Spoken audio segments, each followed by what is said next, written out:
Magandang umaga po sa inyong lahat. Welcome to Farmers Talk 2.0.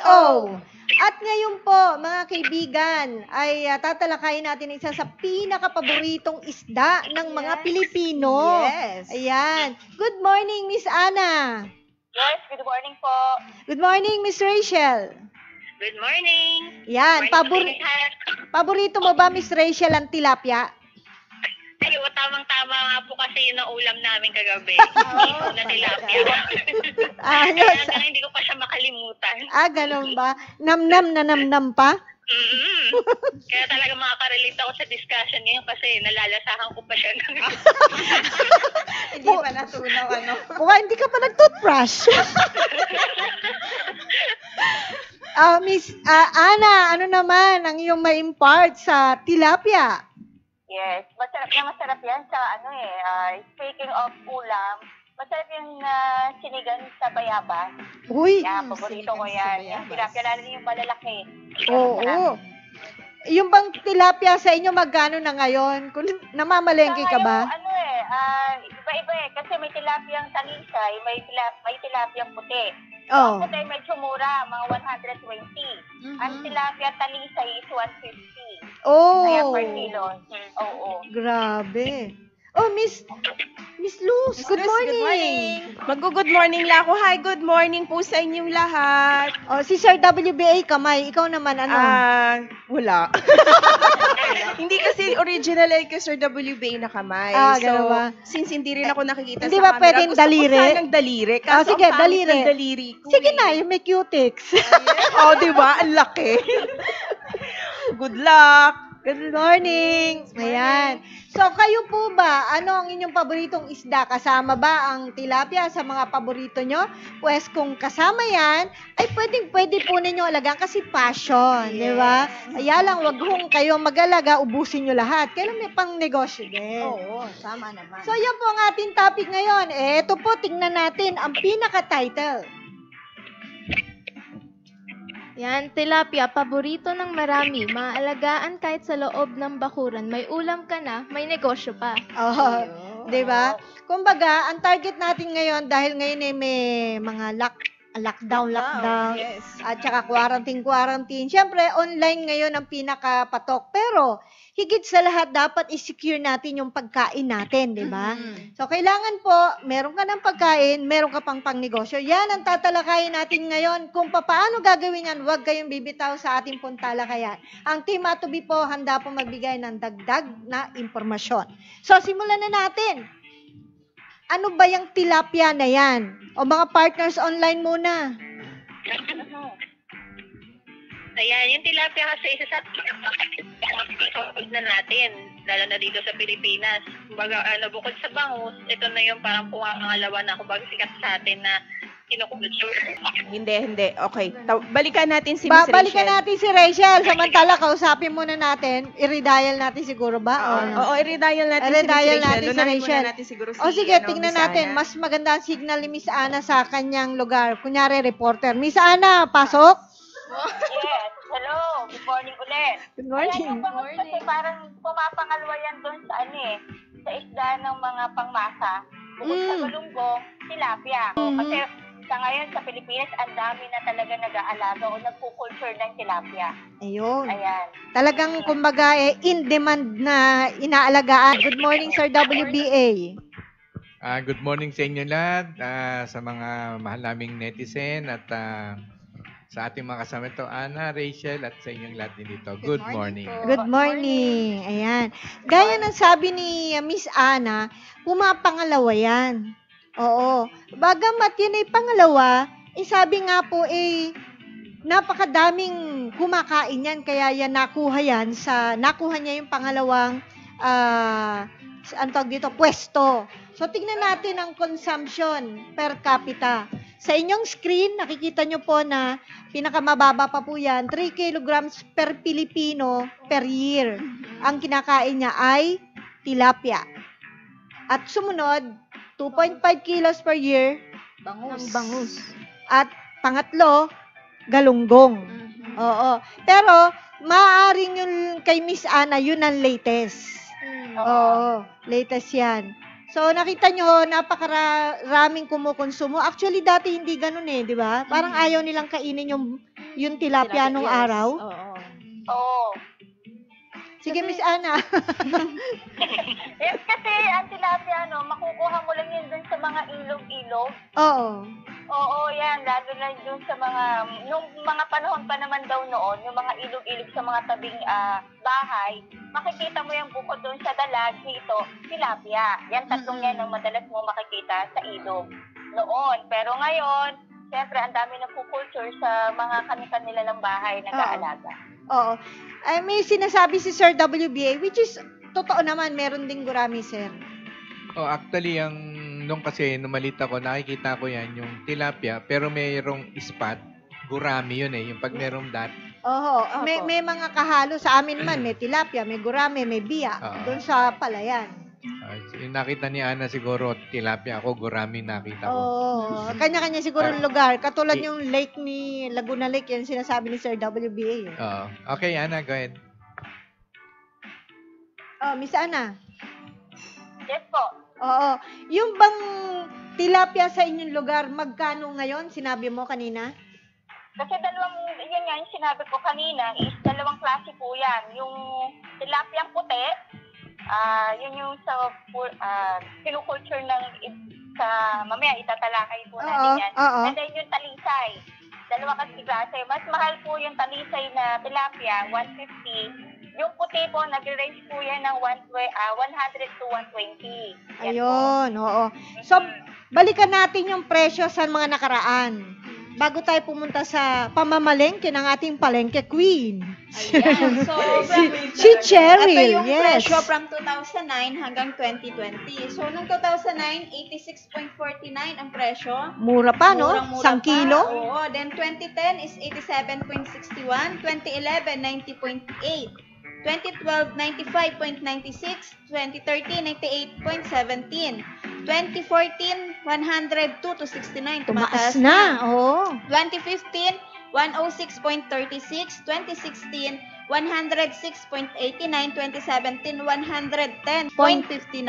2018, 115.92. 2019, 120.6. And then 2020, 160.90 per kilo po Ang yan. tanong ko dyan, Miss Annie, ano yan, farm gate or market Yan po price? ang market price in Philippine peso na per kilo. Average po yan. Base na rin sa ginawa ng grupong statistika.com. Pero ngayon sa pamamalengke ng ating palengke reporter, Yes ano po. na, kumusta na ang presyo ngayon sa pamilihan? Yes po, ang lagay po ng presyo natin from pagbili natin kahapon, ito po yung kulay itim, 150 per kilo. Ang 150? tilapia. Yes. 150. Bumaba, dyan nakalagay yung 160.90. Oo. Mm. Maring yan yung general average sa buong Pilipinas. Buong Pilipinas. Oo. So, naglalaro yan. Depende sa lugar kung saan. Kasi sa La Union, alam nyo ba, sa experience din namin dati na ang presyo ng hango pa ay 50 to 60 pesos. Farm gate yon, farm gate, mula sa fish pond. Mura, ha? Dinadala nila sa La Union, doon 120 na agad ang presyo pagdating sa La Union, magmula sa Pampanga at Bulacan. So, depende sa lugar kung saan, pag wala talagang mga tilapia, pagdating doon, mahal ang presyo. Oo, ayun pala, maisingin ko pala. Alam mo po, sa Mindoro, sa Oo. Mindoro walang tilapia. Oo. Kaya, walang tilapia sa kanila, kaya ang mahal. Maabot po daw ng 170 per kilo. Miss Ana, Oo. tanong ko lang, paano mo nalamang walang tilapia sa Mindoro? Taga Mindoro ako eh. Yan, yung mga panahon na yun. Ayun. Actually, ganito, sa Mindoro, para makakain ka ng tilapia, Pero ang sa ginagawa ngayon nung... Yes, Miss Ana. Ayun. Sige. Yes. Pero sa ngayon, hindi. Para nagre-range pa rin ng ganong price. angkat na yon. Oo. Angkat. Yes, Ano kasi na yun? Sa palengke na po yan. Oo. sa amin kasi, sa probinsya, ang ginagawa namin para makatikim ng tilapia. Saang lugar, sabihin mo, para alam Sa ng Mindoro ating, po, ano. ang Oh, ginagawa Mindoro pa namin, rin. nagtataan kami ng kawil o kaya ay bobo ang tawag sa amin yun. Sorry for that. Klaruhin bobo. mo yung tanong, yung salita mo nagtataan. Nanguhuli. Nanguhuli, Namimingwit. namimingwit po kami nung dati. Then, gumagawa kami ng square, yung, ang tawag dito, yung pangsilo. Tapos ilalagay namin yung sa ilog, lalagyan namin ng dahon ng kangkong. Tapos Oo. kinabukasan, kukunin namin. Pagbalik namin, may May laman huli ng na. tilapia. Mm. So, ibig nga sabihin, kailangan makahuli ka para magkaroon ka ng tilapia. Pang-ulam, oo. Ayun. Ay, Miss Rachel, subukan nga natin signal mo. Ayan. Medyo okay na po ba? Kasing ganda mo na. Ayun. Ay, buti naman. Una yung araw ko ngayon. Parang sumaya ka. Ayun nga po. Oh, Tama yan. na nga tayo. Ako naman na naging choppy. Ano ba yan? Sige, go ahead. Ayun po. So yung sinasabi ko nga po kanina, yun nga, dinidescribe din kasi yung tilapia as aquatic chicken. Kasi nga, Yes, tama. mas madali siyang paramihin. Tapos meron siyang distinct na mild flavor compared sa mga ibang species ng isda. Tapos, yun nga, very hearty, environment friendly. At saka, kaya siya naging aquatic chicken kasi napapakain din siya ng mga ilang mga fish food na katulad ng mga corn, soya, ayun, na parang katulad din sa manok. Tapos, yun nga, madali silang bumigat. Tapos, nakakonvert nila yung diet na kumbaga, nare-resemble nila yung mga low-cost na chicken feed lang. So, yun. Tama yun. Napapag-usapan ng tilapia, ano bang sustansya meron dyan? Yan, maraming sustansya dyan. Merong protein, of course. And it's low in carbohydrates. Mababa Ang lang. tilapia, So, yeah. pwede sa mga nagre-reduce. Yes. Pwede po yun sa mga nagda-diet. Meron nitong niacin, vitamin B12, phosphorus, and selenium. Yung niacin, maganda po yan for cellular metabolism and production of ATP or energy, adenosine triphosphate. And meron din pong phosphorus. Phosphorus works with calcium para maganda po yung bones natin. Yun. Yung tissues, cell repair, like that. Dami, Yes, selenium rin po for production of antioxidants. Ganyan po, para yung cells natin di masyadong madamage sa mga free radicals, oxidative stress, and of course, vitamin B12 for the nerves. Very important. Yan. Kailangan natin yan. Yan yung dapat sa mga yung mga nasa edad na tamang kailangan yung diet. Sa mga netizen, yung pag sinabi ho nating antioxidant, layman's language, napapabagal ang pagtanda at pagkulubot ng inyong mga balat.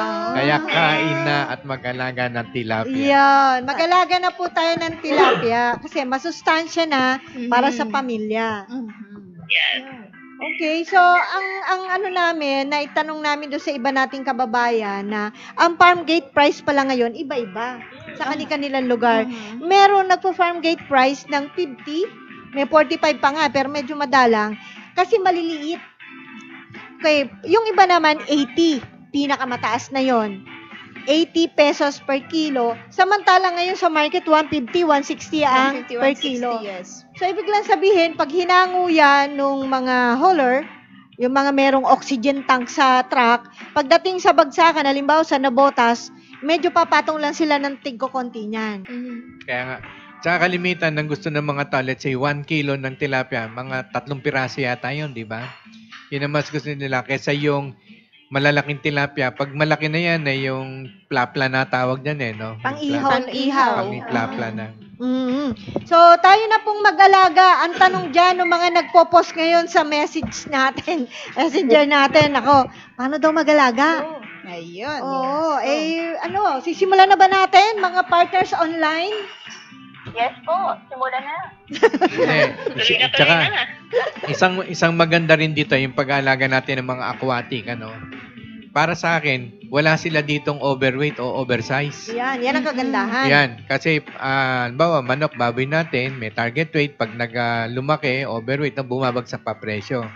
Dito, aqua, kahit yung mga sugpo, banabay natin, pag lumaki, mas tumataas ang presyo. Di ba?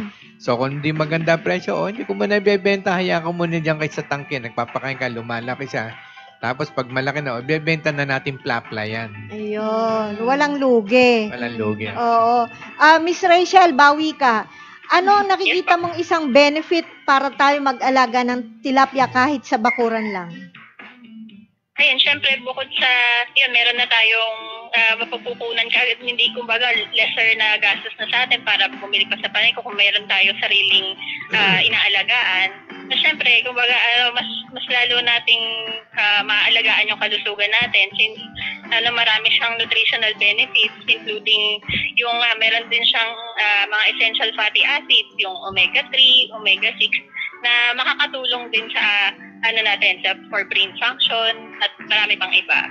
Miss Ana, advantage or benefit pa po? Yes, ito, mas madaling maalagaan Bukod dun sa mga sustansya na makukuha natin sa isda, mapapakinabangan natin ng matagal. Kasi ito, madali palang manganak yan. Kasi bumalik ka rin sa palengke ng malalaking at alam mo yung babae at lalaki, katulad nung doon sa taas natin, doon sa demo farm, nilagay lang natin yun, 2 asawa lang. Dumami na ng dumami. So, napaka-prolific ng tilapia. At hindi ganong handling. Kumbaga, hindi masyadong bigyan, pakainin mo lang, dadami na sila at madaling lumaki. Yun. So, kumbaga, hindi... Sa pagkain po pala, yes. madali na kasi sa merkado, ang dami ng mabibiling aqua feed sa tilapia. So, kumbaga, hindi tayo mahirapan, mga friends na nanonood ngayon. Huwag kayong mag-alala kasi maraming nag-message sa atin, how? Gusto ko na sanang kumanta ng how, de Carabao. Yan. Kasi, puro how ang tanong nila, paano nga daw ba mag-alaga? Pero bago natin talagang putahan yan, may bitin pa namin kayo ng konti. Tignan ninyo to. Yan, dapat alam nyo kung paano nakapasok sa bansa ang tilapia. Actually, noong 1950s, nakapasok na po yan sa ating bansa. Kailan yan? 1950. Oh. Yan. Then, ang unang pumasok pa dito sa atin, yung Oreochromis mozambicus na galing po ng Thailand. Then, after nun, hindi po masyadong tumagal sa ating bansa kasi nagkaroon po ng problema sa pag-aalaga. Kasi itong Mozambicus from Thailand is madali po siyang dumami. So, nagkaroon ng problema sa growth stage naman kasi masyadong marami na pipigil yung paglaki nun. Then, after 1972, po yung ating mga Bureau of Fisheries, naghanap po sila ng ibang lahi ng tilapia. Then, yun, nakita nila na maganda yung alagaan dito sa atin yung Oreochromis niloticus, yung tinatawag nating Nile tilapia. Yan. So, yan ang pag-uusapan nating alagaan ngayon, yung Nile tilapia. Yes. So, yan na po. Nakita nyo kanina sa screen yung mga pag-angkat sa atin, pag-angkat ng mga iba't ibang breed, ng iba't ibang agency at private company yan. So, ngayon, puntahan na natin. Gaano ba kadali ang pag-aalaga ng tilapia? Ayan, sa pag-aalaga po ng tilapia, so, pwede po tayong gumamit ng iba-ibang mga size po, iba-ibang mga tank. Like po nang nakikita natin sa internet, merong 6 meter by 10 meter by 3 meter. So, yan ay makikita po natin sa ating mga online po. Meron tayong makita niyan, iba-ibang size po, at iba-ibang presyo din po. So, pwede nyo pong gamitin po yung mga ganyang style. Oh, Miss Ana. Yes po. Sa bukod po din sa nabibili natin sa mga merkado, pwede kung simple lang tayo, meron tayong yung tawag doon, yung kulay blue na drum. Hatiin lang po natin yan, o kahit hindi natin hatiin, pwede po tayo magsimula doon. Sa maliit na drum na lalagyan na gano'n. Opo. Rachel. Yes po.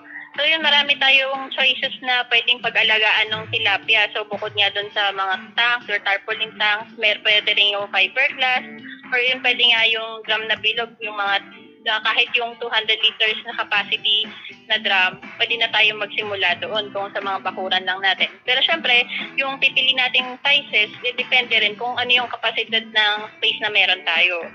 So yun po. So, sa madaling salita, pwede tayo mag-alaga sa mga tarpaulin, tolda na inilatag, nilagyan ng frame, kung ano man ang frame gusto nyo gamitin, bakal, PVC, kahoy, pwede.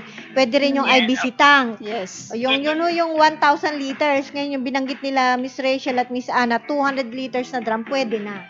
Yes. Tapos important rin po yung water depth, yung mga 1 meter, at yung 1 meter yung taas Ng water level. Yes. Yun po. Basta hindi po bababa ng mga 3/4 nun, it's gonna be okay na po. Pwede na. Oo. Yes. So, tanong ninyo, gaano po kadami ang pwedeng alagaan? Ayan po. Sa first square meter po natin, pwede po tayo maglagay niyan at least mga 50 peraso po na fingerlings ng ating tilapia. So, yun po, madali lang po siyang alagaan dahil madali naman siyang palakihin po. So, kailangan lang natin monitor. Actually, by theory, mga 5 to 10 ang nire-recommend nilang per square meter. Pero kung gagamit naman po kayo ng technology, 50 or more, pwede nyo pong i-experiment. Yes. Importante lang mayroon kayong aeration. Aerator na ano. So, ang aerator po is makakatulong para ma-maintain yung dissolved oxygen na kailangan po para mabuhay at lumaki yung isda. So, kailangan bukod sa aerator, Kailangan din po ng tilapia ng sunlight. So, pwede po tayong maglagay sa bakuran po natin. Kung medyo tabo naman po tayo, kailangan po yung may shade, may ibig shade sabihin. po, Oo. nalagyan ng mga skylight, yung plastic po na yero. Okay. Oo. Then, dapat po yung ating pond is wala pong mga nakalagay na mga dahon-dahon or ano pa mga ano, para po makapasok yung sunlight po at makapagparami po ng mga natural foods. Ayun po. So, syempre, yun nga, pipiliin natin yung space na may accessible sa sunlight, saka sa tubig. At the same time, yun, yung kumbaga kailangan din natin ng things kung sa labas siya, mas maganda kung meron din tayong parang pang-overflow para maiwasan na pag halimbawa umulan, yung hindi umapaw yung tubig.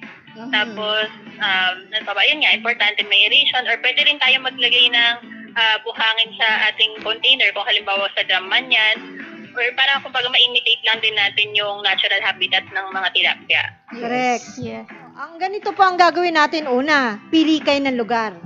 Saan ko kaya ilalagay na parte ng bakuran o loob ng bahay ang aking gagawing alagaan ng tilapia? So mag-isip ka, ano ba gagamitin ko? Drum ba na 200 liters? IBC tank ba na 1,000 liter capacity? O bibili ako ng mga nabibili sa, halimbawa sa Binondo, Divisoria, ng mga tarpaulin na gawa na, o gagawa ako? Kasi parang swimming pool lang naman po yan, no? Yes. Ang importante, makontain ng tubig. Lalagyan nyo ng pan-drain, kung merong paraan. Kung wala naman po, is hindi na kayo aalis ng tubig. Kasi kung may technology yan, pwede kayong hindi magpalit eh. But then, kung gusto nyo po, pwede nyo lagyan ng pang-drain sa parte, para bang washing machine. O, kung may washing machine kayo na luma, pwede rin nyo. Huwag nyo lang iikot.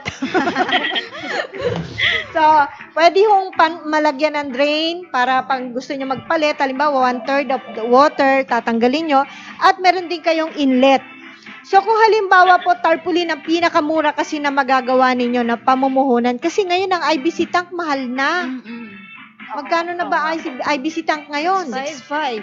6.5, 5,000, 8.5. Kung tarpaulin naman, gawa kayo ng frame, kahit yung pinakamura ay yung palutsina, basta kayang i-contain yung tubig.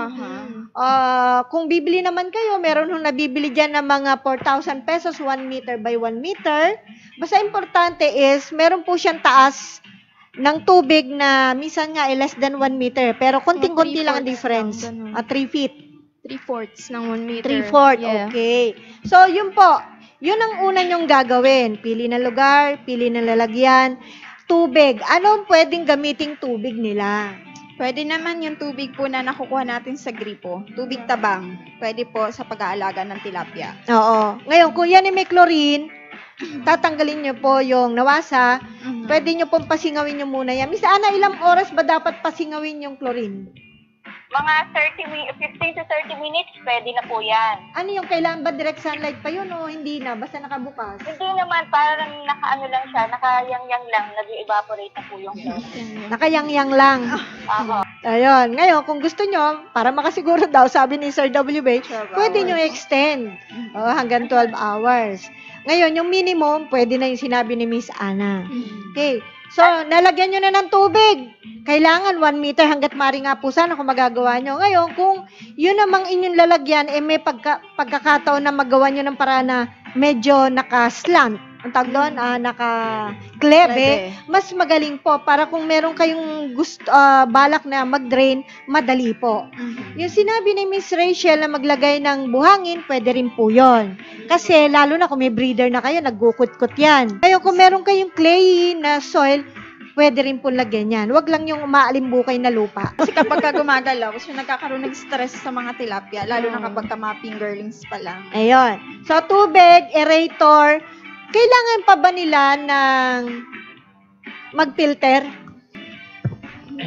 Yes, kailangan yon kasi bawa fission tanks siyempre yung ecosystem kasi ganito. Siyempre, may mga natural food yan, yung planktons. Planktons are just plants. Kaya kailangan ng sunlight. Okay? Yun yung natural food ng mga isda. And then the plankton releases oxygen kasi CO2 yung kailangan nila. So, kapag ang isda halos lumalangoy, nag-i-emit ng CO2 sa katawan nila yon. Nakukunin naman ng plankton. Okay. Eh, pag ginawa ng planktons na yon, ang i-release naman nila yung dissolved oxygen na kailangan naman ng ano. So, umiikot na doon. Ano? Ecosystem. Yeah. So, yung dumi naman nila, which is supposed to be fertilizer, kung hindi masyado may mga undigested protein, pupunta sa baba, kakainin naman ng mga bakterya. So, kung kakainin ng bakterya yon, fermentation, siyempre, kukunin din ng yung oxygen which is supposed to be mapapunta sa isda. Opo. Always remember, pag walang oxygen, hindi lalaki ang ating alaga. Okay? So, kasi yung ginawa namin dyan noon, hindi kami talaga naglagay ng aerator doon sa pan. Tulad na sabi ni Ana. Si Ana, oo. 2 piraso lang na tilapia yun na sa palengke lang namin binili. So, trial. After mga siguro 3 months, nagtaka kami, ang daming yung mga fingerlings, hanggang dumami yon. So, yung pagkain namin dati, wala kami pinapakain doon. Natural food, nakikita naman sa tubig. Until finally, nung dumami sila the plankton is no longer enough. Kailangan mag-support ka na ng feeds. So, and then, nagbibigay kami ng feeds. But then, napansin namin, mabagal ang paglaki simply because kinukulang na sa oxygen. Opo. Kasi nga, ang daming kumakain ng planktons, kukunti na yung magre-release ng dissolved oxygen. Di ba? So, kailangan i-support natin ng aerator yon. Yung aerator marami kayong mabibili niyan, yung mga pang-aquarium. Opo. Pero pag malaki na yung mga yung pan ninyo, meron din naman nabibiling mga aerator. Mahihina lang sa kuryente yan Ano po bang kailangan? Di ba, mga drum-drum lang, tank, yung mga ganyan. Ilang watts ang kailangan dyan na Nakalimutan ko, pero kahit na saan, pwede nilang tanungin 15 nyo. watts. Actually, malaki na yung mataas Malaki yung 15. na yun. Malaki yung 15 di watts. maganda, Kasi, ano po? Kasi yan, mga point something amperes lang, 0.0 amperes. Yung amperes, yun yung binabayaran sa kuryente. Okay. Katulad ng aircon, 12 yung 2 horsepower, mga 12 amperes ang kinakain yan. So, yun yung nagdadrive ng metro. So, yan, 0.02, napakaliit lang yan. Kaya hindi na nila pinapatayan. So, yun, meron naman aerator na nabibili na double yung hose, ganyan. Tapos may kasamang filter yon, yung filter nung parang sponge. Kumbaga doon sa mga nagbibili ng sa mga aquarium, pwede sila yung makakapag-advise naman sila doon So since this is your first timer ka, kasi kung dati ka na nag-culture ng nag-grow ng tilapia, kabisado mo na yan. Opo. Kasi kung malakihan, may mga aerator talagang pang malakihan. Bawa, 1 hektaryang pan, hektarya, meron Bomba sila yan. talaga yan. O may mga paddle yan, mga iba na yun. Pero still, yung energy consumption, they also give consideration. May mga solar na tayo ngayon, so makakatipid ka na. So, yun po. So, kapag kayong ganon, tsaka yung sinasabi natin, halimbawa, 1 metro yan, pag napapansin nyo madumi na yung tubig, magbawas kayo Ng tubig. From the top, isukat nyo ba 1 meter yung depth ng tubig, magbawas kayo from the top, mga 1/4. O kung hindi naman, magtira kayo ng tubig na 3/4 kasi yung 1/4 nyo ibabawas mo Opo. So, tapos sa ilalim naman, mag-vacuum kayo. Ibig sabihin ng vacuum yung siphon, suction. So, marami ba yun? Kung mataas yung inyong pan, pag sinupsup nyo, yung maliit lang na hose, makikita nyo kung makikita. Tapos, yun, parang binabacuum nyo ilalim, yung mga dumi-dumi nila, kukunin nyo. Tapos, tingnan nyo yung level yung tubig na papalitan nyo. Tapos, pag nakita nyo, di takpan nyo lang yun. Or, meron naman yung pang lang na, yung parang sa mantika. Okay. Yung pang ng mantika, yun, siphon. Ganun din naman yung siphon na mabibili nila dun sa mga nag-iisda aquarium. Mura lang yun. Napakamura lang yun. So, yun, kumbaga, aalsin nyo lang yung mga dumi-dumi nila. Pero yung binacuum ninyo, ipunin nyo sa balde, ipandilig nyo sa halaman kasi magandang pang-fertilize ng mga halaman yun, yung mga gulayan nyo. So, yun, ang advice ko naman, Halimbawa, naglagdagdag kayo, siyempre, nag-replenish kayo ng tubig, ano? Dagdag bawas. Hanggat maaari, yung tubig na iladagdag nyo, sana meron kayong isang container din na yung ipapalit nyo doon, ikinukondisyon nyo, let's say 1 week. Lagyan nyo na siya ng technology. Tapos para may mga plank na, para pagka yung i-replace nyo, yung quality ng tubig niya, halos pareho. Kumbaga yung mga thermal shocks, yung conditioning, temperature, halos pareho na. Kasi manggagaling tayong direct sa gripo, sa ano. Siyempre, may dilution yun eh. Yes. Nakaka-epekto rin sa kanila yon. So, yun po. Ganun, madali lang. Okay, tanungin natin si Miss Ana, pagdating doon sa mga pagbili ng mga breeds, yung mga, sabi nga, yung fingerlings na ikakarga natin. Yes, dapat po, kukuha po tayo sa mga legit. Kasi may mga marami nagbebenta ngayon na, ano na lang eh, parang may hindi na lahi, kumbaga, parang nagkaroon ng inbreeding. Kaya minsan, nag-aalaga tayo, parang bakit hindi lumalaki? Oo. Okay naman tayo sa pagpapakain, okay naman lahat, pero bakit ganito lang yung laki? So, dapat po, kukuha po tayo dun sa mga legit na hatcheries. mga fingerlings. Oo, sa hatchery. Dahil dito naman sa atin, sa BFAR, meron po tayo, alam ko, marami silang available na fingerlings sa tilapia. Ang itatanong siguro ng ating mga viewers ngayon, anong edad ng fingerlings na bibili natin na mas maganda? Yung ang mas maganda po eh, nasa 5 grams na po eh, na hanggang 6 weeks. Malaki-laki na yan, ano, Miss Ana? Buhay na yan.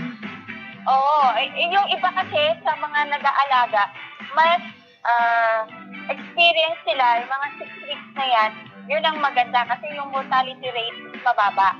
Oo. Ang nakikita ko dyan, ang binibenta nila yung mga size na 22, napakaliit nun. 17, malaki pa nga sa kanila yung 17 na. At saka kung tatanungin yung halaga sa inyong lugar, Miss Ana, magkano? Ayan, yung malalaki, naabot po yun ng piso hanggang 2 piso. Malaki na yan. Depende po sa size eh. Oo, depende sa size.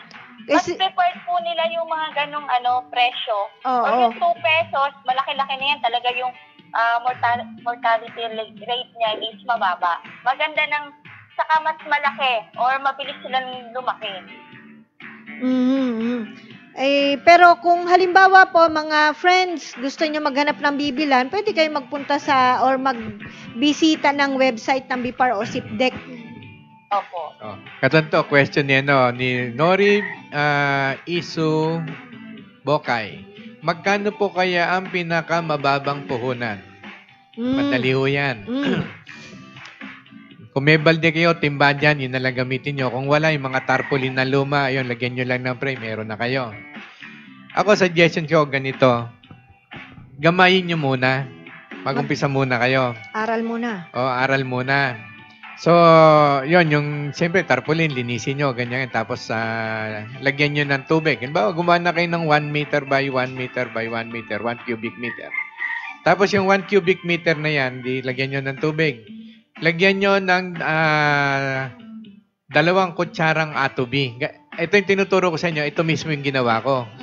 Zero knowledge ako sa ganito eh. So,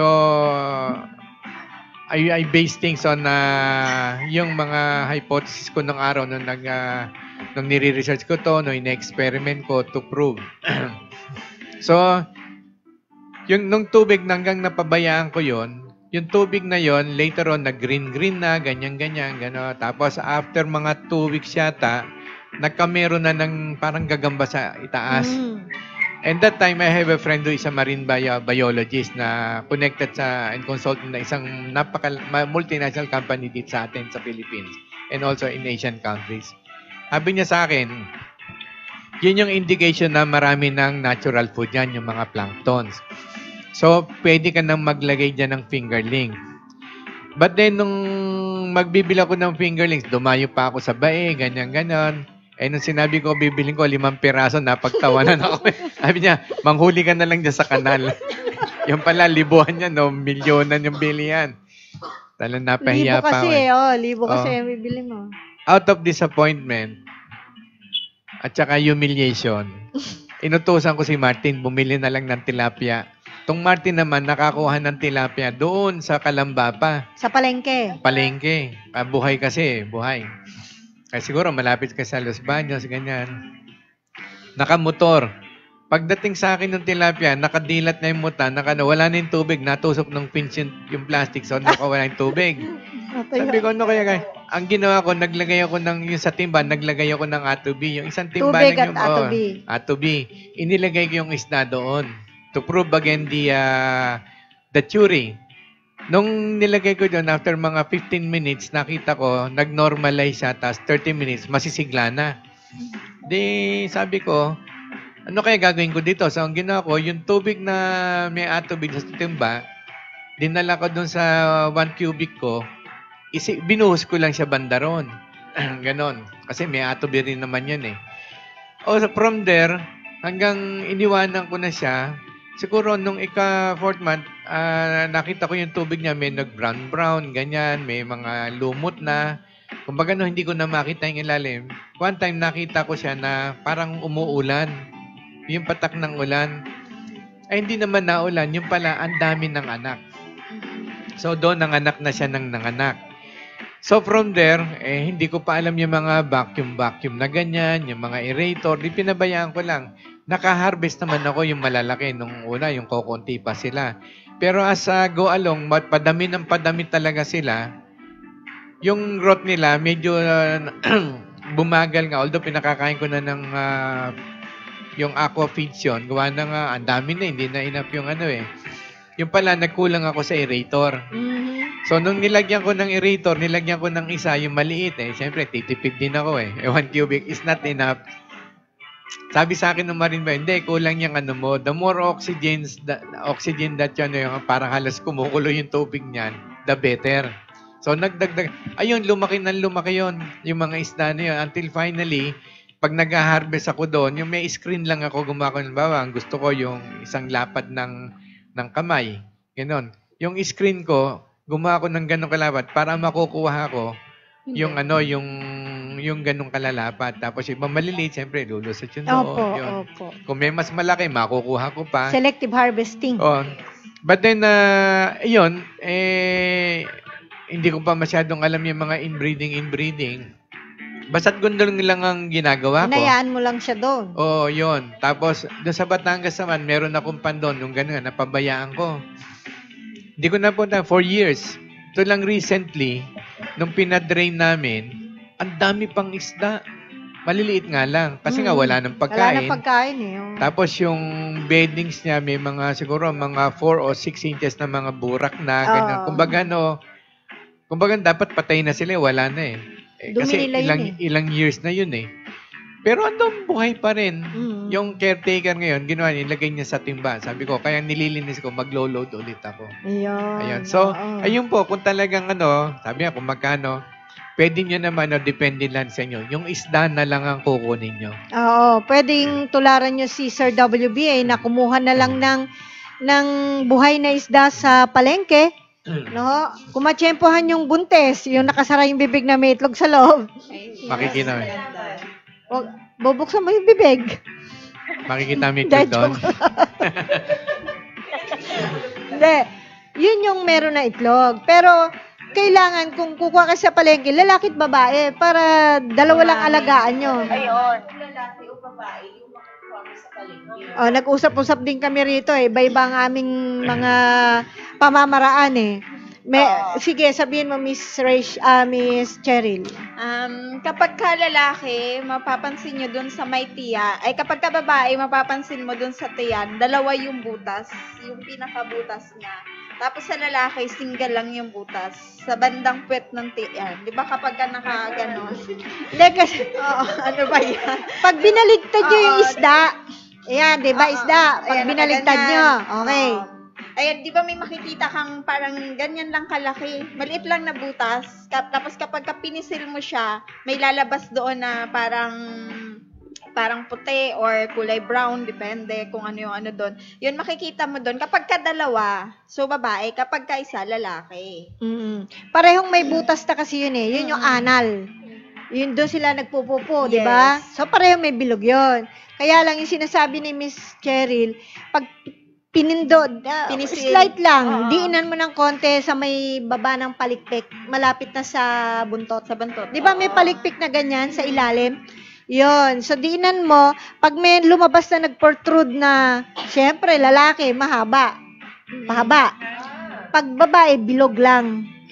Lalabas siya kuntil, bilog. Pero pag... Yes, question po. Question. Kasi sa ngayon kasi, sa palengke, syempre COVID, hindi na inaalaw ang manininda na kukuhanin mo yung paninda. Ngayon, meron ng tong. Ang mismong may tinda, ang manininda, ang magbibigay sa'yo. What if hindi natin pwedeng hawakan? Yung physical appearance lang, paano po natin malalaman kung babae or lalaki? Hindi nangangailangan na pindutin doon sa butas. Dito sa amin sa Muntinlupa, hindi naman ganyan. Allowed naman. Kaya lang, allowed. kikita mo, kaya lang minsan yung naka-face shield, naka-face mask, mahigpit. Masyado mahigpit sa kanila, kila Miss Ana. Dito sa Tunasan, talagang Pwede patingin ka. nga. Oo, pwede kang mamili pa rin. Oo. Ayun nga maski ako curious din ako kung paano ma-distinguish na yung kahit di ba siya hawakan yung by physical appearance lang kung titingnan. So hindi yung inulam namin kagabi, hindi ko alam kung anong gender niya. Itiyak yata. Siguro, Hindi. pag physical. Minsan pupunta ako sa sa palengke ulit. Titingnan ko yung sinabi ni Cheryl na yung pagka yung pipisilin mo, Pindutin, yun sa makikita medyo. mo, ganon. Papipindot mo. Pag ayaw, gagawa na lang ako style doon sa kunyari nadapa ako hanggang napatunog ko sa isda. Tiyan, nakita ko to babae to. Siguro by physical, sa Physical. laki, kapag ka medyo malaki, babae, pag medyo manipis yung katawan, lalaki. Okay. Malaman ang tawag doon eh. Kasi usually ang breeder, yung ginagawang breeder, talagang mauumbok Oo. yung Oo. body. Kasi yun yung kahit sa Sub. yun okay. yung isa sa physical appearance nila. Yeah. So, yan pong pinag-uusapan namin is just in case na talagang gusto nyo magsimula mag-aral muna at hindi kayo makabili ng maramihan kasi po minsan 500 ang minimum nito. Pieces. Oo, 2,000. Ngayon, pwede kayo magsimula gaya ng ginawa ni Sir WBA. Yeah. Sabi ni Severino P. Digasman Jr., pwede po bang kulungan ng baboy? Na di po kasi ako nag-aalaga ng baboy dahil sa ASF. Pwede po. At least yun na yung pinaka-premium. Nalagyan nyo lang ng lona. Oo. Ayan. Ayan, may on your screen, merong isang sample naman na ginagawa pa lang ito. Siniselyohan. No? So, titiyakin nyo lang po na yung kulungan ng baboy nyo ay walang tagas. Kung hindi kayo maglalatag, gaya ng sinabi ni Sir WBA. Pero kung makatiyak kayo, latagan nyo na. Ako, ba may kulungan ako ng baboy, simiento. Yung sa akin lang maglalatag na lang ako ng lona kasi pag kinumpit ko yung simiento, labor, Mas mahal. mas mahal. Okay. Samantalang yung lona, bibili lang ako, miski manipis lang. 7,000 din ngayon. Ay, 7,000. Magkano ang lona ngayon? Nasa 5? Nasa, oo. Ang lona ngayon. Ang ano Kung po? halimbawa Hindi, yan. yung gawa na. Yung Oo. kung isang buo lang na malapad na ikakat. Ay, kakat. Oh, tas ganyang kalaki ang lalagyan mo.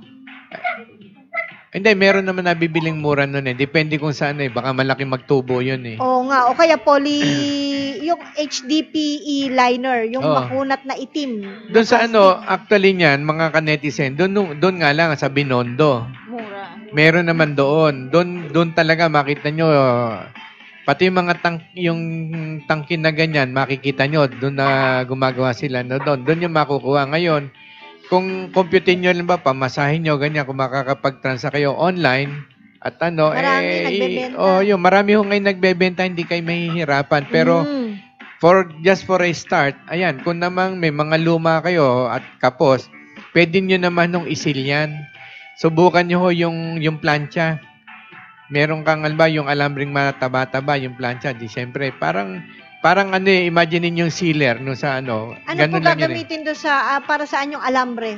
Yun yung iyaano mo sa lona, tapos yung plancha mong Ito ininit yung mo, alambre halimbawa. ipatong mo yung plancha dyan. dito sa alambre? Siyempre, Direkta po. Direkta. mag-iinit yan. Okay. Pag naginit yan, i-melt niya, i-fuse nga niya yung plastic. So, ipapatong yung Alambre sa na mainit. tarpaulin. Oo. Ang plancha dito. Oo. Asan yung pagdidikitan? Magkadikit na to. Magkapatong Ganyan lang na yan. ganyan. Yan, magkapatong na ganyan. Oo. Tapos ganyan. Yan. Mhm. Okay Hindi naman naman. didikit yung alambre pag nalusaw doon sa mismong plancha. Hindi naman. Pwede ka rin mag-improvise na, halimbawa, maggawa ka ng bakal. O may nabibili na yung T-frame, yung ginagamit sa mga windows. Opo. Ayun, magano kang ganon. Pwede rin yon kasi yon lapad na sa taas. So, yung heat transfer mo, conduction, mas mabilis. Mas mabilis, oo. Di syempre, tas ang painitin naman yun sa dulo, yun yung nakatungtong dong sa sa lona. Di mag-fuse yun. Ayun, okay. Kumbaga, para-paraan na lang. Para-paraan na lang, Ayun. oo. Kung wala talaga sa inyo sa probinsya. Pero Oo. kung makaka-access naman kayo sa internet, kung konting diferensya, maganda yung gawa na, nyo na lang. Mas matipid yon. Mahingi nyo lahat ng mga tarpaulin dyan sa paligid. O kaya kung may paraan kayo paano nyo mapapagdikit yan kasi meron kasing glue na pang tarpaulin to tarpaulin Opo. yung PVC. O Mm-mm. baka pwede yun. So hindi nyo na kailangan planchain, ididikit nyo lang. Yun. So, pwedeng ganun gawin nyo. Pwede kayong bumili. Pwede din namang HDPE liner, yung itim na pinanlalatag. Yan, magagamit nyo rin ng 10 taon kung may pambili kayo later on. Okay. Ngayon, kung sakali man po yung nagtanong sa atin na pwedeng kulungan ng baboy, ang gagawin nyo ho dyan, importante dyan, kung talagang i-seseryosohin nyo na, kailangan po direct sunlight yan. Alisin nyo yung bubong. Palitan yung plastic na Balitan ng plastic, basta tumatagos yung sikat ng araw. And then, lagyan nyo po yan ng, dahil yan ay halimbawa lang to, lantad talaga sa ulan. Lantad sa ulan. So, lalagyan nyo po siya ng overflow. Ibig sabihin, halimbawa, sa ika-1 metron taas nung inyong kulungan ng baboy, lalagyan nyo ng PVC. Tapos, magkabilang dulo ng PVC na yan, lalagyan nyo po ng fine net para hindi lalabas yung inyong isda o similya kung maliliit pa siya. So, mame-maintain nyo. Umulan man ng umulan, lalabas lang yung excess sa tubig, mame-maintain yung 1 meter water level, hindi lalabas yung isda. So, yun po, kailangan yung gawin yun. Pero yung iba naman, di ba yung, kailangan ng sunlight. Sa akin, opinion ko lang para hindi ko pa nagawa nun.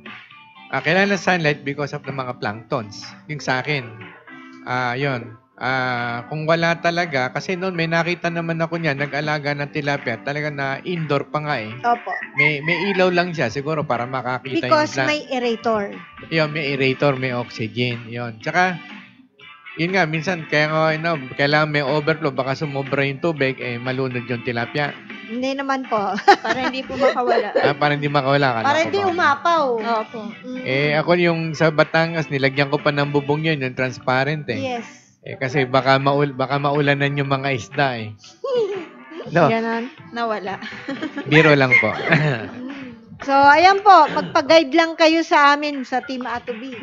yung sa Batangas namin, i-add ko lang, yun ang direct sunlight siya, wala talaga Kaya siguro nabuhay siya ng matagal, direct sunlight, walang aerator yun eh. So, yun yung nagbigay walang food at all. Oo. Walang pagkain talaga. Pwede naman So, po mga kaibigan na walang aerator sa umaga kung may technology kayo sa tubig at saka sa isda kasi nilalagyan pareho yon. Pero sa gabi dapat may aerator. Makakatulong po yon. Okay, sa pagkain tayo, Miss Ana. Yes po. May question po dito eh. So, ma'am, sir, gaano po karami pagbigay ng feeds per head po sa fingerlings? Ganito po yan. Kung ang fingerlings natin ay nasa 5 grams, kasi may sinusunod po tayong feeding guide o feed ratio sa bawat stage ng isda, lalo na po sa tilapia. Sa fingerlings, at least 10 to 15% FR, ang tawag po doon, o feeding rate. So, kung 5 grams, ita-times po natin yan doon sa 10%. So, 5 times 0.1% is equals to 500 grams. Ita-times po natin yan sa total of fingerlings natin. Bawa, let's say na nasa 1,000. So, yung 0.5 times 1,000 equals yan sa 500. So, yung 500 grams na yun ang buong grams o weight na ipapakain natin sa buong araw. Kasi mas nire-recommend po natin pag fingerling, 2 to 4 times tayo magpapakain sa buong araw. So yung 500 grams natin is hatiin po natin yan sa 4 na beses. Pwede natin ipakain yun.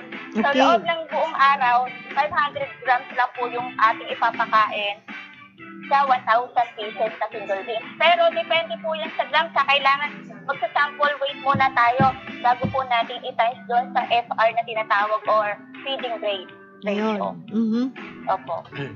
Ako naman, meron tayong yung user nung tanda mo yung ang ginawa niya yung pakainan niya yung parang imbudo na may Opo. butas-butas. Pampanga. Yon o na plastic. I think that is more practical lalo kung nag-uumpisa ka pa lang. Or mag-broadcast ka ng konti-konti mo na kasi minsan kung maliitan ka lang, paano mo titimbangin yung isda at wala ka pang pantimbang. So kumbaga although yun ang talagang tamang ginagawa ng mga malakihan na yung mga may mga fish pond o but then sa atin, siguro kung ako nandun, maglalagay lang ako ng konting pagkain, titimbangin ko. Tapos, titinan ko yung capacity nila kung ano yung kayang ubusin. Ngayon yung natitira, ima-minus ko kanina, makikita ko na kung more or less sila nakakain nila para wala akong masayang. Or yung isa, yung imbudo, nasa YouTube natin yun, na lang nyo, tingnan nyo. Anong title noon? Ana? Si Randy po yun, nasa Pampanga. Ana? Miss Ana? Miss Ana? Ay, So yun, nawala. actually, Ayan. ano title sa YouTube natin yun, yung imbudong ginawa niya, yung binutas-butasan niya imbudo, tapos inilubog niya sa yung mga isda, siya na lang yung kumukuha doon, di ba? Opo. Okay. Opo. Ano title nun, natatanda mo pa ba? Matagal na po kasi hindi ko masyadong mga matandaan. Si ano po yun, yung magkapatid na si Randy, na Oo. taga Pampanga. Opo, bali nung i-picture natin sa YouTube yon, 3 na pinicture dyan, sabay-sabay na. Yung goat, yung baboy niya, tsaka yung isda. Ito po yung title, Atovi Nanotechnology gamit sa native pigs at tilapia fish pond sa Magalang, Pampanga. Yun, magalang. Tsaka meron ditong question you read it. Ayan. Azola po ba ang pakain dyan sa tilapia? Miss Ana? Yes po, yan. Pwede po natin i-alternate yan as alternative na pakain sa mga tilapia. Pero kung depende po dun sa kung backyard lang po tayo or throughout, pwede po natin pakain. Pero kung ininegosyo po natin, at least meron tayong salita na aqua feed. Apo. Yes, sabi ni Sir Richard Manaig Lucido, good morning mga ma'am. Para lalo malinaw, pakipost po kung paano ang tamang pag-aalaga ng tilapia sa lona o tolda. Sa tolda ko lang balak mag-alaga ng isda. Halimbawa po, 10 by 15 feet sukat, gaano po kadami o taas ng tubig at ilang piraso po tilapia ang pwede ilagay sa sukat na nabanggit ko po. Ano Salamat first po. name niya? Richard Okay. Manaig Lucido. Sir Richard, ganito po. Standard po natin kung may technology is 30 tilapia per cubic meter. Ngayon, pwede po kayo mag-experiment. Gaya po na sabi ni Miss Ali, pwede kayong mag-extend kahit hanggang 50 kung may aerator naman po kayo. Per cubic meter po yon. So, yung inyong sukat na, anong sukat po niya? 10 by 10 15. by 15 feet. O, ita-times nyo po yon, 10 times 15. Tapos kung ano yung labas po nyo, times 30 o times 50. Kasi po, doon yung hahanapin yung cubic meter. Ang cubic meter po is 1 metrong pahabang ganyan, 1 metrong pagan, o 1 metrong pataas. So, volume po. So, sa 1 cubic meter, 30 to 50 na isda pwede po. So, kwentahin nyo po kung ganong cubic meter yung inyong lugar. Yes, isa pa po, saan po maganda alagaan ang tilapia? Sa tubig tabang ba or sa tubig dagat? Tubig tabang po yan kasi tilapia po yan. Although pwede silang mabuhay sa brackish water. Sabihin, halo yung salt and tabang. Opo. Yes. Yan, meron from Ronil Agbanlog. Good morning, Team Atovi. Tanong lang po, makakatulong po ba ang Atovi sa sakit ng sisiw na marek sa broiler na sisiw? Yung Marex po is sakit ng sisiw na ang ano nito is na nagkakaproblema sa growth nila. So ang Tsaka target nalulumpo sila, Oo, hindi tumatayo. namamaga yung kanilang nerves, yung lymphocytes nila or yung blood white blood nila is nagkakaproblema. So ano ba ang target ng ATOB, diba? Cells ng animals. So it's the reason why malaki po ang matutulong nito from the start sisiw pa lang, umpisahan na nating lagyan ng ATOB yung kanilang feeds at saka tubig para nang sa ganun, umpisa pa lang mai-strengthen na yung mga tissues and mga muscles nila para po hindi, kung ano man, ma-prevent natin na matamaan sila ng ganitong klaseng sakit. Ayun. Paano po gamitin ang ATOB sa tilapia? Salamat po. Pwede nyo pong ilalagay po natin yan sa tubig at maglalagay din po tayo sa pagkain ng tilapia sa tuwing magpapakain. Ngayon po, kung halimbawa, ganito po ang gagawin nyo, maglalagay muna kayo ng tubig. Per cubic meter po, pwede nyo lagyan ng 2 to 3 tablespoon ng ATOB yung tubig. And then, magtutubo na po ang lablab dyan. Hindi na kayo maglalagay po ng mga ipot-ipot ng manok. Kasi sa tulong ng technology, magtutubo na po yung lablab, natural food. And then, yung isda naman, sa tuwing magpapakain po kayo, pwede po ninyong, kung yan mash pa lang, pwede nyo na pong ihalo dun yung mismong ATOB kasi powder naman siya. Pero kung pellets po yan, marami pong sistema yung ating mga nag-aalaga.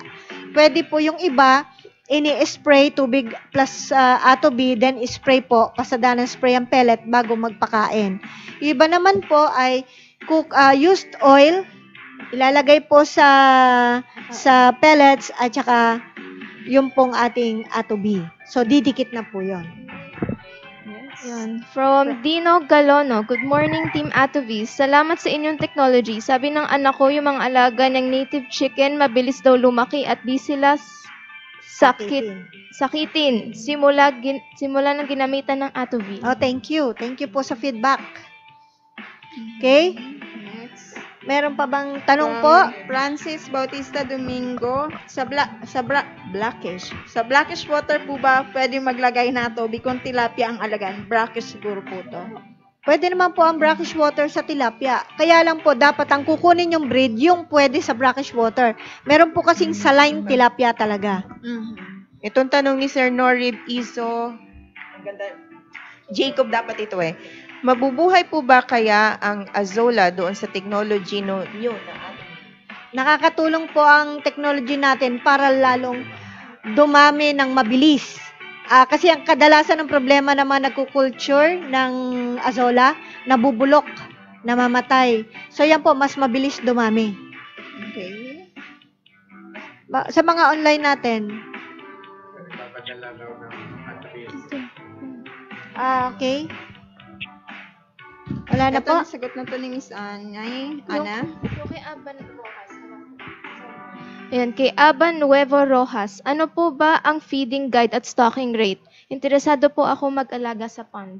Ayun na, Miss Ana, Yes po. pakibasa nga uli, Miss.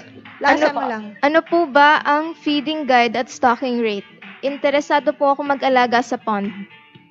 Ayun po, yung sinabi katulad ni Miss Pan, Annie, yung sa pan. stock rate natin is per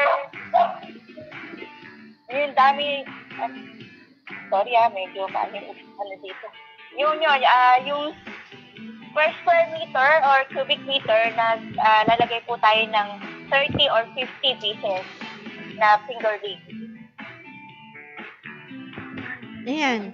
Okay po. So, kailangan kwentado nyo yung pond nyo, kung gaano kalalim po, para makwenta natin ang ikakarga nyo. Yes. Normally kasi po, doon sa lalim, di ba po, is 1 meter. And then, kung may 3 meter tayo na haba, ang dami na pong tubig na is 7 cubic meter. Ayun, pwede tayo maglaman ng 150 pieces per cubic meter. Oo. Pond yata yung balak ni Sir, no? Yeah, Pond. pond. Oh, malaki po yan, Yes kaya po, kailangan mag-multiply kayo. Ayun, ita-times lang po natin kung ilang meters po yung pan na gagawin ni Sir. Oo. Tapos, Miss Ana, isabay mo na yung payo mo sa kanya dahil pond yun eh. Ilang beses siya magpapakain, ang mga anong oras po kaya ang mga dapat na pagpapakain? Ayan, kung mag-start po tayo sa fingerlings, at least 2 to 4 times. Kung ano pong oras, kailangan kung anong sa fingerlings, may mga time po tayo, alam mo, alas 6, 4 times a day tayo, alas 6 ng umaga, mag-start tayo,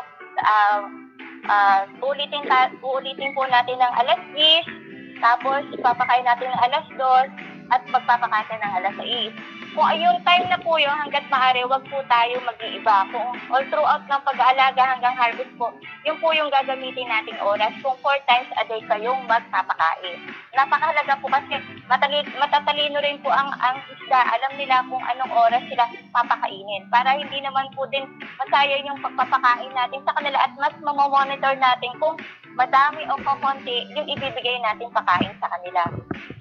Importante yung oras na susunod eh. Yes. Yes po. Oo. Oo. Tapos may dagdag ko lang, kung pan po yan sa karanasan din natin sa umaga, medyo kapos sila sa oxygen sa gabi, sa magdamag, kung lalo na kung kayong bomba na pinaandar. So kinabukasan ang karanasan natin dyan is puro sila mga nakanganga sa isang sulok na nakaipon sila. So pag ganun sa early morning, mga dawn, madaling araw, wag nyo munang pakainin pag ganun.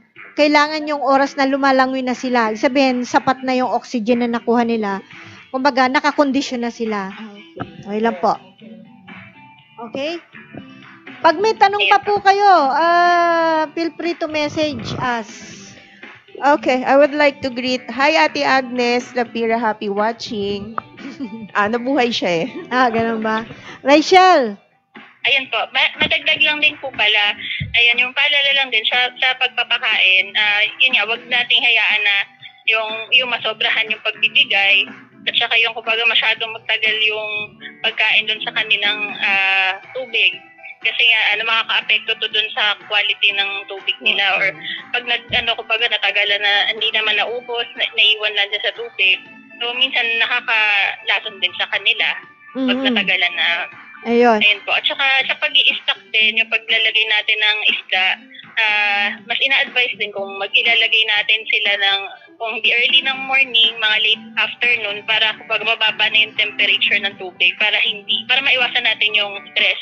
Tama. Or para hindi maging mahina yung mga isda. Ayun po. Oo. Sir WBA, kaugnay doon sa sinabi ni Miss Rachel, kasi pagdating minsan, kung halimbawa talagang libo yan, o isang supot yan, kadalasan ang nakasanayan din is acclimatize yan. Ipinapatong muna yung supot doon sa tubig para magpareho ng temperature bago pakawalan. Ano po ang pwede nating advice sa kanila na, halimbawa kung may technology din sila, pagdating galing sa biyahe? Kami ang ginagawa namin, ganito. Halimbawa, katulad nun, yung fingerlings niya, yung pan niya nasa Pampanga. Ganon. So, yung pan din, na-condition na natin ng technology, may atobi na. Tapos yung mga fingerlings, galing sa Los Baños o Bai. Ang kalimitan nilalagyan nila dyan, yung elf na melona. Melona yon. Tapos lalagyan nila ng tubig yon. Yung tubig na nilalagyan din ng atobi. Opo. Tapos yung mga fingerlings na nila yung binili, diretso na doon. Di ngayon, biyabiyahin na yon. Pagkabiyahin nun doon, wala, diretso ibababa na doon sa itatapon na lang yung tubig din na galing sa truck na doon, diretso na sa pan. Walang halos mortality sila. Ganon. Yung iba naman ginagawa, let's say, small quantity lang. Yung isang drum, naglagay ng atobi. Inilagay nila sa supot. O yun. Tapos yung sa supot, doon na nilagay nila yung fingerlings. Kasi malayo pa rin ang babiyahin. Actually, yung ginawa nung isang supplier, kasi naglalagay sila ng oxygen diyan yung sa compressor. Opo. Ayan. Pero pagkano marami pa rin silang namamatay mortality. Nung sinubukan niya 'yon, actually malayo yung biyahe. Sabihin mo ng parang 24 hours yung biyahe. Pero nung nakarating sila, wala din silang mortality. Ayun, Nagpapatibay talaga siya ng isda. So, napapatibay yung resistensya ng isda. Yun. Okay, thank you po. At saka kasi, di ba yung in-explain nga natin na mode of action ng technology, kailangan ng isda yung oxygen sa cells, going to the cells na gawa ng pH, potentials of hydrogen ions na galing sa oxygen doon sa kaya kailangan lagyan ng oxygen. Kailangan ng cells kasi yun yung pH para makapag-produce ng ATP fuel para i-pump niya doon sa ATP pump para tumakbo yung crab. And then from the crab, lahat ng nutrients o lahat na yon, lahat ng kinain isda, i-change yun lahat sa different level of micropotentials energy. Hindi ba ang technology, ang ma-atobi is more of micropotentials energy? Naka-bypass siya doon. So, kumbaga, yung layo ng biyahe na yun, miski hindi siya makaprocess na sinacharge siya ng tinacharge ng atobi. Ayun, hanggang makarating siya doon. Yun. Ayun. Okay. So, yun ang kagandahan ng merong technology. Yes. So, yan po. Kung meron pa po kayo nais na itanong, pwede nyo na pong i-message ang Team Atobi kahit po off-air na tayo. Okay po. Meron pa ba Misani, pagbati? pahabol ko lang Sige kay po. Sir Jacob ulit. Magkano po at gaano kadaming atobi ang kakailanganin sa backyard tilapia farming? Para sa 4 by 2 meters. 4 by 2 meters. Actually, yung isang kutsara ng atobi every week, okay na ho yun. Actually, pwede nyo rin nang i-reduce yun. Kung makikita nyo na maganda yung quality ng tubig nyo, pwede nyo i-reduce yun na isang kutsarita, which is 5 grams per week. Ayun o. Kasi kayo din na magkikita niya kasi depende rin sa water quality nyo, ilan yung load ninyo. Opo. Yun. Pero hindi naman kakain niya kasi sa hektarya nga ho Imagine ninyo, ang isang hektarya more or less 10,000 cubic meter. Isang kilo ng atobi every week, which is 1,000 grams. Opo. I-divide mo yan 10,000 cubic sa 1,000, 0.0 something lang. Halos negligible yan. Napakaliit. Pero yung benefits at mga makukuha mo dyan na advantages, ang dami. Oo. Ayan. Mataas ang livability. Yes, livability. Organic pa ang isdang Tapos harvest. yung tubig mo, hindi ka palit ng palit, nagdadagdag ka lang kasi nga nag-evaporate. Wala lang pagtatapon. Tapos yung isda mo, maganda ang quality ng meat niyan, yung lasa, hindi siya masyadong malansa. Isda na nga, tsaka hindi madulas yung kaliskis niya. Kasi actually, yung palang madulas ang kaliskis malansa, pag microscope niya yan, nako, baka hindi nyo kainin yung isda.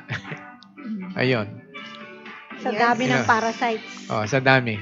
From Parasite Rodel pala. Dial Dilagente, good day po, Team Atobi. Ilang buwan po bago pwedeng mag-harvest sa tilapia? By the way, nakilala ko ang Atobi kay Ka-Farmer YouTube na gumagamit ng Atobi sa tilapia pan niya para magpalumot. Ayun, thank you. Yun na nga po ang sasabihin sana namin ngayon. Hanggat mari po sana ay mapakain nyo na maganda yung ating alagang tilapia para ma-harvest nyo siya ng 3 months. Nasa marketable size na po siya in 3 months. Ayun. Lagi niyong tatandaan, mga ka-netizen, let your food be your medicine. Don't ever let your food be the key for your yung mga diseases, Illnesses. health problems. Alam nyo, next time may kikwento ko sa inyo tungkol sa quail. Next time may kikwento ko sa inyo sa quail.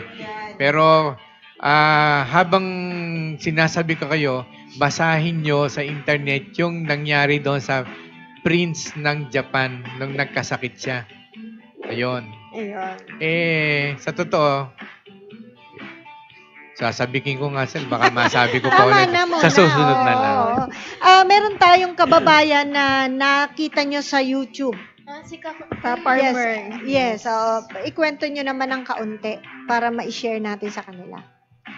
Ayan po, katulad po ng sinabi ni Sir Rodel, napanood niya yung Atovi sa isa nating Atovi user din na si Ka-Farmer on YouTube. Shoutout po sa inyo. Yun po, gumagamit po siya ng Atovi sa kanyang tilapia pond. Ayun po, ginagamit niya po para mas maging green daw yung tubig para sa lablabs, natural food ng tilapia. Ayun. So, maganda ang, kumbaga, hindi na siya, ang nakasulat kasi doon is use Atobi as fertilizer. Sabi, hindi ka na maggagawa na, magbibili ka pa ng ilang sakong ipot ng manok na nakakapulot din naman ng tubig. Yes. May share lang din po natin. Meron po tayong user dito sa Laguna. So matagal na po, mga 2 years na siyang user. Hindi po siya nagpapalaki, breeder siya.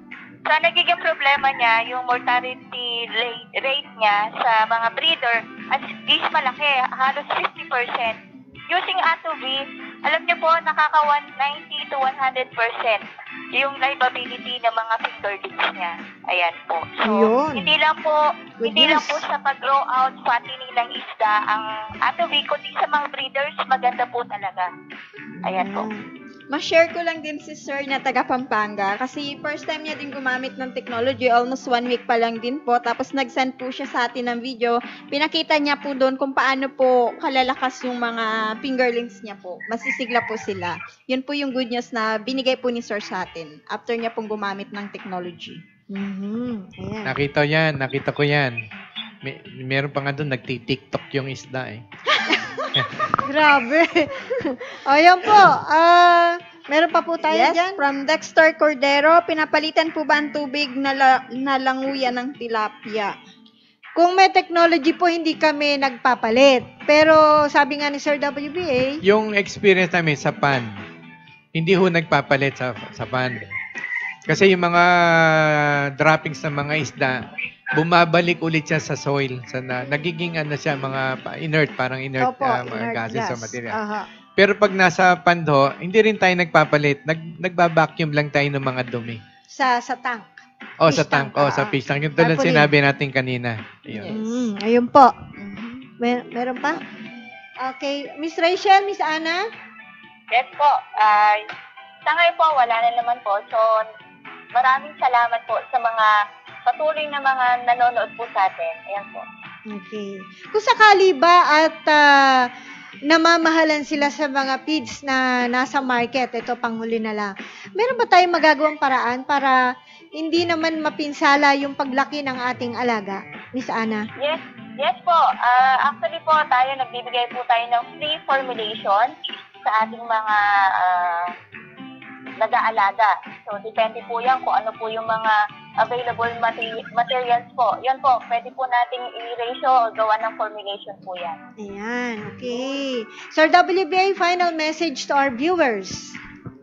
Well, lagi kong paalala sa atin, never give up. Kahit anong mangyari through thick and thin, hanggat buhay tayo, totoo yung sabi nila, may pag-asa. Huwag kayong papadala sa iba na, ay, ganun pala, ganun, mag-asa. Baka later on, pagsisihan nyo. Tandaan nyo, ang taong madaling surrender, never makes it. Surrender nga din, never makes it. Pero yung hindi sumusuko, ito yung mga nagiging successful. And they really try a lot. Oh, ayun. Thank you, Miss Luz. Okay. Miss Ana, final message. Ayun po, ano na lang po tayo, pasalamat na lang po tayo sa buong araw na laging malakas at tama-tama po kung meron po tayong pag-aalaga ng tilapia, isa sa mga paparaan natin para makaroon tayo ng masustansyang pagkain. Yan. Using dapat po with technology. Ayun. Thank you. Miss Rachel po. Ayun, baga sa ating mga netizens at saka sa mga magsisimula pa lang mag-alaga ng tilapia, huwag tayong matakot na sumubok. Kahit na gaano pa kaliit yung pagsisila natin, we can start small nga. And with the help of the technology, mas mapapagaan po yung pamamaraan natin ng pag-aalaga. So, kumbaga, pwede naman tayong mag-trial muna hanggang sa makuha na natin, ma-practice na natin kung paano yung tamang pag-aalaga. At time comes, pwede na po tayong magdagdag at magpalaki. Ayun po, ma-maximize po natin yung mga space na meron tayo sa mga bakura natin. Ayun po. Ayun. Katulad po ng sinabi ni Miss Rachel, huwag po tayong matakot na sumubok mag-alaga nito. Meron, sa title nga po, may ulam ka na, may negosyo ka pa. Lalo na nga po sa panahon ngayon na lockdown, tapos medyo mahirap maka-access ng pagkain, mas maganda po na may alaga tayo na pwede natin makukunan ng pagkain at hindi tayo magugutom. Correct. Yan. Tapos kung kailangan nyo po ng guidance or assistance, pwede po kayo tumawag sa Team Atovi or mag-message lang po. We're always here for you. Naks Ngiti pa yan, ha? Kasama ngiti yun. Ayun, katulad po naman na sabi nila, lalo na po sa panahon ngayon, so kailangan po natin mag-isip ng mga paraan kung paano po tayo makasurvive. So, dito po sa tinapik namin, sana po makatulong po sa inyo na kahit sa bakuran ay pwede po tayong mag-alaga ng tilapia at yung mga sumunod pa, pwede ng ulang or kung ano po, para maging pagkain po natin na healthy kasi tayo yung nag-alaga mismo, alam natin kung paano natin pinalaki at at the same time kapag natutunan na po natin, pwede tayo mag-extend as negosyo po natin. Oh, yan na po, mga kaibigan. Natutunan na po natin ang pag-alaga ng tilapia. Tandaan ninyo, August ngayon. So, by September, inaasahan namin, magsisimula na kayo. Tamang-tama po sa holiday season na meron tayong pantinda. Kahit selective harvesting, tuloy-tuloy na po yan. Bueno, kami po ay nagpapasalamat sa inyong mga panonood, pagme-message, pagsilip sa atin pong live stream ngayon ng Farmer's Talk 2.0. Always remember, Team Atobi will continue to educate, Share! and inspire others! Bye-bye! Noon ay mahirap mag-alaga at kumita, ubus pa ang oras sa maghapong paggawa.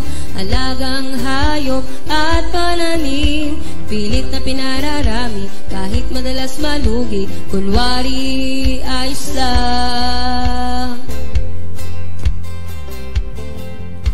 Ang masaklap ng pare ko sa buhay na ito, hindi na nga kumikita, ibig pang ipasara. Kami mabaho raw, maingay at malangaw, sumbong ng kapitbahay na nagtungo sa barangay.